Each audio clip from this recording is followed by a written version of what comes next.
As Niger celebrate their victory over France, as the people in Niger go onto the street to celebrate a major win over France, I appreciate and I celebrate the junta in Niger for finally pushing out the French.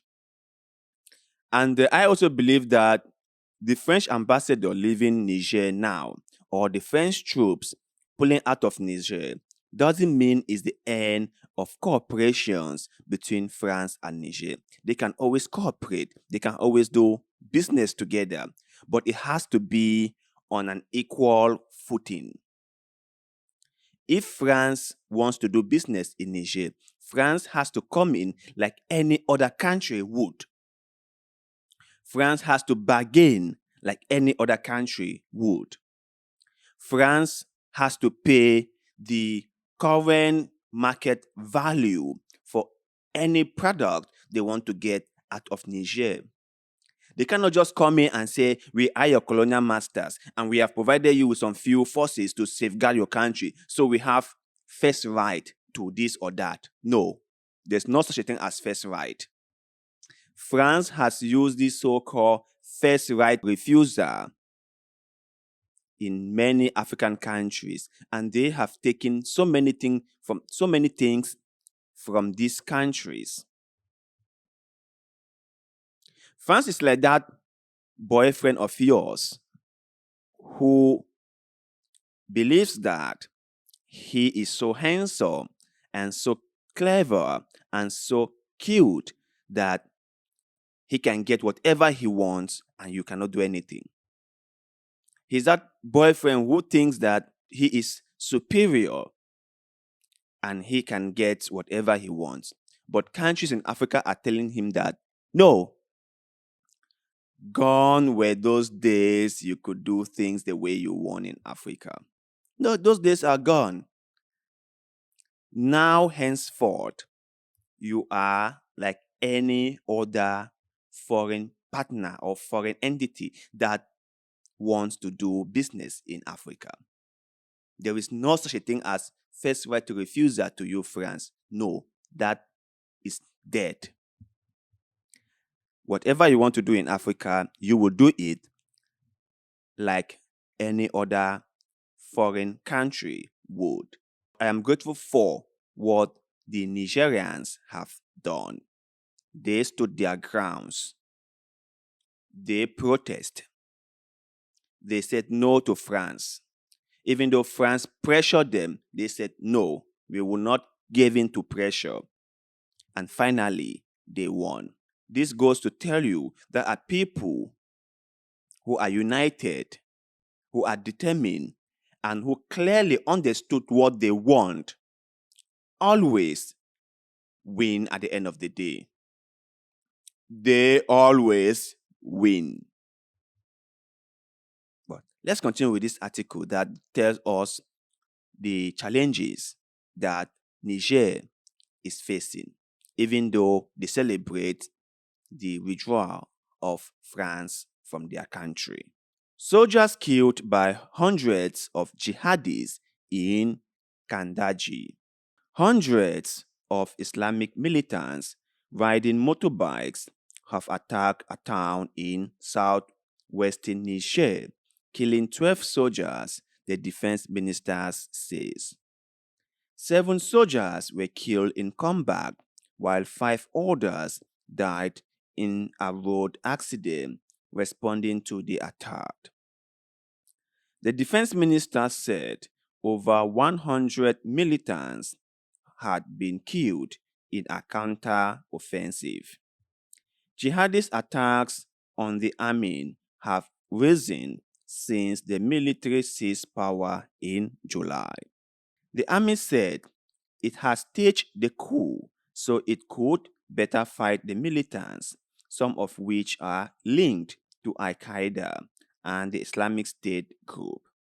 The junta has ordered France troops stationed in the country to help fight the jihadis to leave. Last week, French President Emmanuel Macron agreed to withdraw them. The French ambassador left Niger earlier this week after living under a blockade ordered by the junta for several weeks in the embassy. Now back in Paris, Sivian told French TV that the aim was to break me down. It's funny how he is now playing the victim card. He is claiming to be the victim in the whole situation, right? That the whole idea behind the blockade and the whole idea behind not allowing him to have food and water and electricity was so they could break him. Isn't this laughable, my brothers and sisters? Because we all knew, we all heard when he was told to go and he refuses to go. It was all over the news. Macron himself said it that he will not pull out the ambassador, that the ambassador will stay in Niger. They openly defied the military junta in Niger. They openly said that they would not listen to the Nigerian military junta and that the junta in Niger is not the legitimate authority of the country. They said that openly. And this ambassador of a guy was told to leave peacefully, go. And they gave him time to pack and go. And he said he wasn't gonna go. So how can he come now to say that what the junta did to him was so they could break him? How could he say that? It wasn't like they kept him under hostage. It wasn't like they deny him leaving the country. He had the full right to leave whenever he wanted to leave, but he deliberately refuses to leave. So you can see how Emmanuel Macron and his ambassador are a bunch of, I don't know how to describe them. And this same Emmanuel Macron acknowledges the military junta in Chad and in Gabon, but totally refuses to acknowledge the one in Niger. You can see the double standard and the hypocrisy. These guys are of no good. I told you, France in Africa, right? I will say it and I will say it and I will say it. France in Africa, no good. No good at all. If anyone told you that France in Africa was an added benefit to us, the Africans, my brothers and sisters, they lied to you. They lied to you. France in Africa is not an added benefit, but rather a subtraction from us. Because all they do is loot and steal from Africa. They give us nothing in return. What have they really done to French-speaking countries in Africa? What have they really done? Go through Central Africa or West Africa and tell me which of these countries is a good country given the resources they have. No, you just tell me. You just tell me. Go through. Tell me which of these countries the people are really living happily. The people have good paying jobs. The people have nice places to sleep, good roads, access to basic things. You just tell me. Just go to. French-speaking countries in Africa are one of the poorest countries in Africa. Believe me. They are.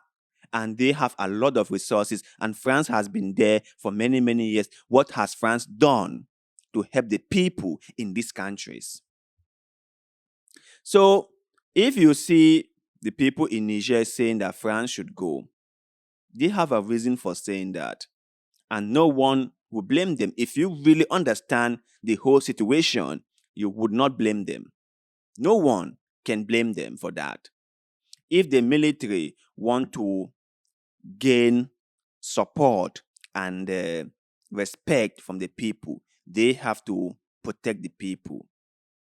That is a bargain they took, and they have to come through with their own side of it. The people have supported them. The people have given them the authority. The people have given them the mandate. So in return, the military has got to provide safety and security for the people. The military has got to make sure that the people can move freely, can carry out their activities safely. The military must come through with their own promise. But you guys out there, what is your take on this wave of attacks in Niger? And what is your take on what the French ambassador said after he arrived in France?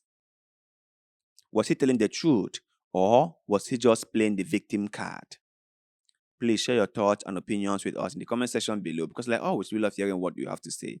And also, don't forget to like this video, share this video, follow our Facebook page, and most importantly, subscribe to this channel, because little bit of good way, like the one you're doing just now, help us a lot, and we shall forever be grateful to you. So thank you very much for doing just that. And like always, see you in the next one.